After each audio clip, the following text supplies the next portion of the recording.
Welcome back to another episode of Rock Boys Football. The dominoes are about to start falling for Michigan in the 2026 cycle. Now, I think the good thing for us Michigan fans is that, look, we got 20 commitments in the fold, sitting with a top 10 class as we enter the back half of July. Most of the bigger targets for Michigan have committed to Michigan and are in the 2026 cycle. Now, some of the bigger names that Michigan has gone after in the summer months, they are set to make their decisions over the next couple of days and weeks. Want to get into what that might look like and talk about, what the boards look like at different positions for this program. One of the things that I appreciate the most from Michigan in this 2026 cycle is look, Sherrone Moore has shown us that he's not afraid to take big swings at some of the best players from across the country. As you take really big swings, you're inevitably gonna have some misses.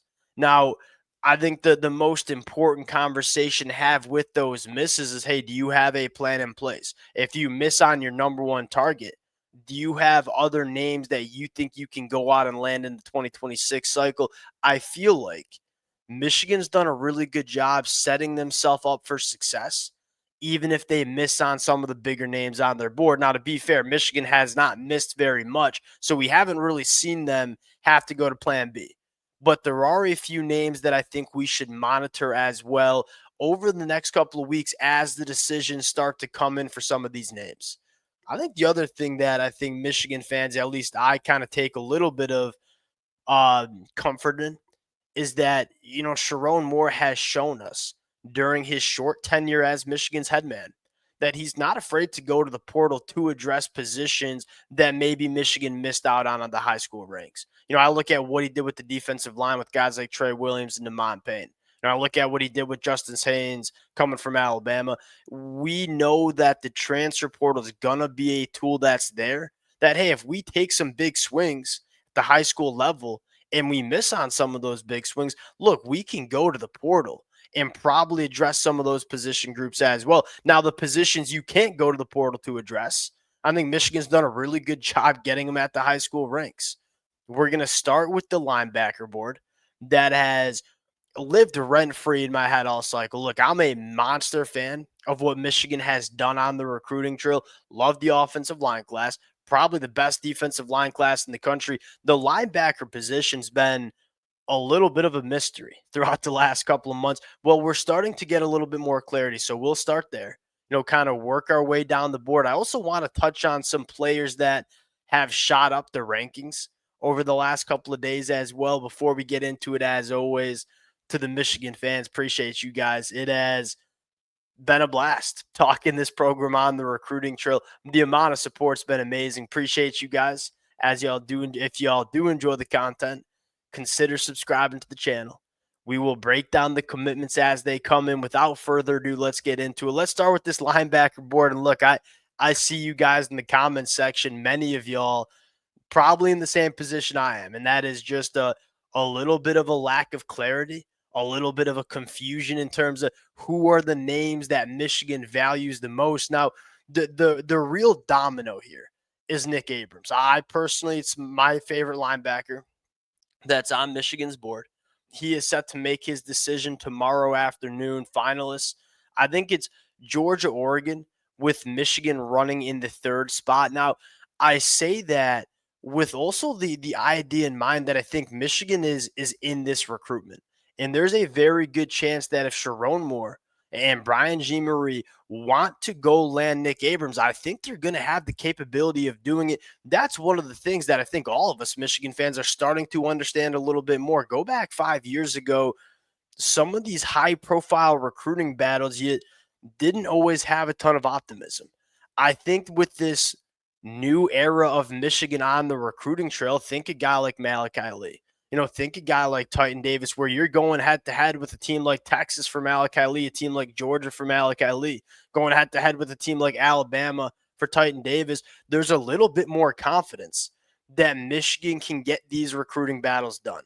Now, if Nick Abrams comes to Michigan, you feel really good about the linebacker position, right? I think he's the number one linebacker on Michigan's board. But as we sit right now, it's probably Georgia that's trending the most, especially with this Tyler Atkinson decision setting to come today, and it sounds like he might go to Texas. I think Oregon's probably in the second spot. What does Michigan do if Nick Abrams lands elsewhere? Is probably the conversation I want to have. Look, if Michigan lands Nick Abrams and we break down that commitment tomorrow, our concern about the linebacker position subsides meaningfully. Here's a name that, look, we just haven't talked a ton about in the summer because we weren't really sure how hard Michigan was going to push for Anthony Davis Jr. Well, it sounds like if Nick Abrams ends up elsewhere, meaning Georgia or Oregon, it sounds like Anthony Davis Jr. might be a top target for Michigan along with DQ Forkba. Now, we've talked about DQ Forkba. I think Michigan is certainly in that recruitment in a big time way. I think Michigan was the program that made DQ Forkba push back his commitment. He was supposed to commit Saturday, he canceled this commitment. He's going to commit in the fall now. I think that was because Michigan in the presence they have on the recruiting trail there. Anthony Davis Jr., one really fun kid to watch. Grayson, Georgia, plays next to Tyler Atkinson. These two kids they're freaks. Like you're watching Grayson play on defense, and they got just two power forward looking linebackers. Obviously, Tyler Atkinson being a special talent. There's a lot to like with Anthony Davis Jr. as well. Now he's going to have to put on a little bit of weight. He's much more of a speed in space, run and chase tackle linebacker right now. But I think he has the frame to. He's 6'2", pretty broad kid. I think he could comfortably get up to around 230 pounds, but this is another guy that fits what Michigan's looking for at the linebacker position. Hey, Michigan wants athletes. They want length and they want speed. And I think Anthony Davis Jr. has that. Again, something we appreciate in Michigan is there's a clear plan in terms of how Sherrone Moore wants to build this roster. We mentioned they are leaning into athletic profiles a little more than we've seen Michigan lean into them in the past.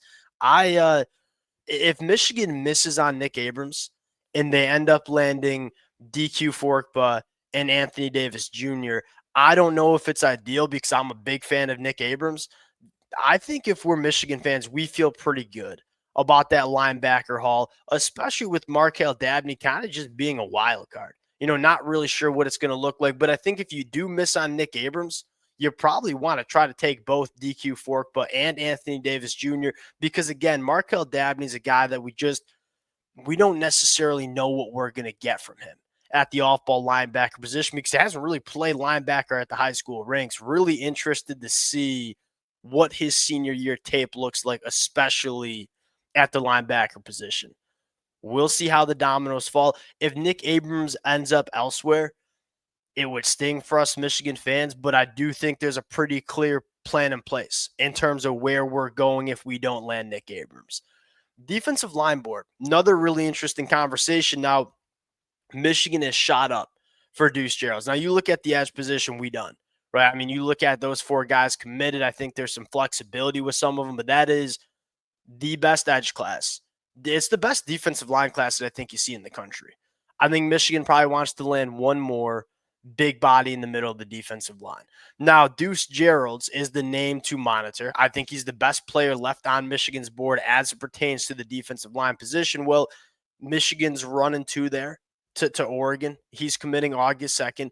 I think Michigan will try to do everything they can to land a guy like Deuce Geralds, who I think could be a legitimate difference maker at the collegiate level. But I'll say this, if Michigan does miss on Deuce Geralds and they feel the need to go land one more defensive lineman in this 2026 cycle, Ben Boulware would make a lot of freaking sense. He is not the athlete that Deuce Geralds is. He is not the kind of player that Deuce Geralds is, but he's one of those big, ugly noses. And I would say, hey, that's kind of the missing piece for Michigan at this defensive line position where you have Titan Davis, you have Alistair Vallejo. Those are penetrating, dynamic, athletic three techs. Those are the guys that are going to be going for potentially 8+ sacks a year. That's not Ben Boulware. That's just not what Ben Boulware is as a player. But he has a skill set where he can eat up double teams. He can be just like this massive physical, immovable presence in the middle of the defensive line that I would say, hey, his skill set complements Titan Davis and Alistair Vallejo in a meaningful way. This kind of gets into the conversation of, hey, sometimes recruiting rankings don't always matter as much as we think. Where it's like, hey, Titan Davis, Alistair Vallejo, Ben Boulware is not going to make Michigan shoot up into a top 5 class. But I think it's a skill set that kind of rounds out what you're looking for with this defensive line class in 2026. Not going to be a guy that goes for 8+ sacks in a year. Not going to be a guy that penetrates into the backfield, but I'll say this, he is that presence in the middle of the defensive line that's going to allow everybody else around him to have a little bit more success. Getting back to the conversation of, hey, Michigan going to take a big swing on Deuce Gerald's. And it sounds like they're very much in on that recruitment. If they don't land Deuce Gerald's, I think they have a very nice pivot play with Ben Boulware, and that would make a lot of sense in relation to what Michigan's class already looks like.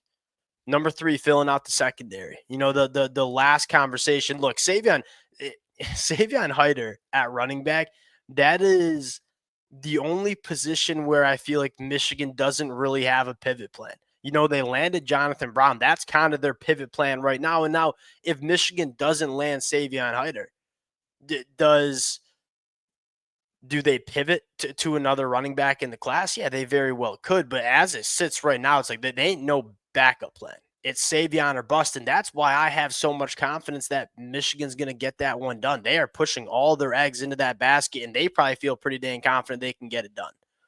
All right. That was a little tangent there. Filling out the secondary.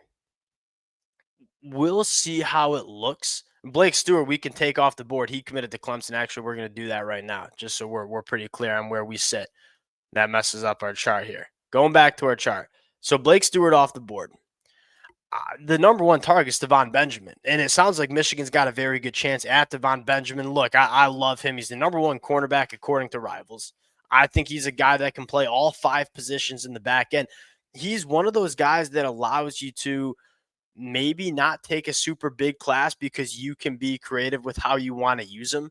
And again, what we've talked about all class long, it's not like Michigan's going to take a super big secondary class in 2026 because they took a dang big one and a really good one. 2025, they took 4 blue chips or 5 blue chips in the secondary in the 2025 cycle. Devon Benjamin's the number one target. As Michigan has, I think it's fair to say, missed on some safety guys. Celestia Moe is probably going to Utah or Tennessee. Blake Stewart ended up going to Clemson. Michigan has had a few misses. Well, there's some pivot plans in place. J.J. Dunnigan from Kansas, Jordan Deck from Texas. J.J. Dunnigan committed to Kansas. Jordan Deck committed to Baylor. You feel like if Michigan wants either of them, and Michigan wants to turn up the heat on either of them, you feel like Michigan can probably get that one done. And I'll say this, both of those cats, really, really nice athletic profiles, especially a guy like J.J. Dunnigan. I'm a monster fan of J.J. Dunnigan. I'll say this, look, Lamar Morgan and the personnel department at Michigan, a hell of a lot smarter than I am. I ain't going to argue that. I'll trust Michigan in terms of whoever they decide to go out and take, but J.J. Dunnigan's long. He's got some serious long speed. I think he could play boundary cornerback or at safety. I think Michigan's in a good spot, especially if you land Devon Benjamin and take one of the two. We'll see what happens with Devon Benjamin. I am getting a kind of similar where it's like, hey, Michigan's not recruiting a ton of guys at this position. I think Devon Benjamin is pretty clearly a very important target for Michigan. Look, Michigan gets that one done. We feel pretty good about the secondary position in 2026. I want to touch on a few risers in the rankings and just kind of some interesting notes. Matt Ludwig at tight end, committed to Michigan back in the spring, and there wasn't like a ton of buzz on the recruiting trail just yet. Michigan was kind of being patient. That might be a bigger commitment than we appreciated back when we broke down that commitment. He is rising up the rankings. Rivals put out their new rankings. He's the 91st player in the country, the top 6 tight end in the country. You have to lean into a little bit more of the athletic profile with Matt Ludwig because it's hard to evaluate him playing out where he does play his high school football in Montana. Man, 6'4", 245 pounds. 11-1 in the 100-meter dash, phenomenal athletic profile. We probably don't talk enough about him because, one, it's a tight end position and it wasn't like a super flashy, noteworthy recruiting battle. That's looks like a really good get for Michigan. Here's the other one, or not Travis Johnson, excuse me, Zion Robinson, four-star wide receiver from Texas. The recruiting services are all over the board. I'm not saying that necessarily matters all that much. Really interesting guy to track going into his senior year. With the question being, hey, can he put it together on the football field? The reason Zion Robinson, there are some services that have Zion Robinson as a top 100 national prospect. The reason is the athletic profile is elite. I mean, you're talking 6'3", you're talking a buck 85, you're talking about a state champ in the high jump, sub 11 in the 100-meter dash, a kind of athlete that Michigan has not really landed all that often. Can he put it together as a football player? He's a really good athlete right now, not necessarily the greatest football player, kind of similar to how we talked about Calvin Russell. Can Zion Robinson put it together as a senior? And if he does, you're probably looking at one of the higher graded wide receivers in the class of 2026. We'll see how it turns out. Dominoes are going to start to fall over the next couple of days with Nick Abrams, over the next couple of weeks with guys like Deuce Geralds and Devon Benjamin. What's Michigan's plan as these dominoes start to fall? And we'll see if Michigan can get it done for a lot of these top names on the board. Appreciate you guys rocking with it. If y'all do enjoy the content, consider subscribing to the channel. We will break down the commitments as they come in. Talk to y'all later.